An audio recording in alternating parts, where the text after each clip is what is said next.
நான் விசில் அடிக்க வேண்டியதான் என்ன பண்றது, நான் விசில் அடிக்க வேண்டியதான் என்ன பண்றது.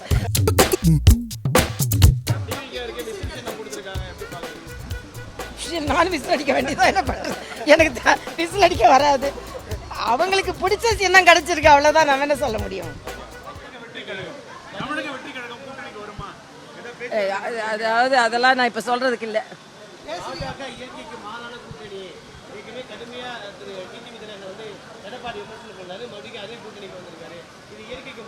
செல்வ அதான் நான் கேட்குறேன், செல்வ பெருந்தகையும் திமுகவும் இயற்கையான கூட்டணியா? எமர்ஜென்சியில் ஸ்டாலினை கைது செய்தவர்கள் இவர்கள்.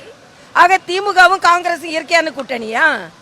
அதே மாதிரி எல்லா விதத்திலும் காங்கிரஸ் 67 தீர்த்து கட்டினது திமுக.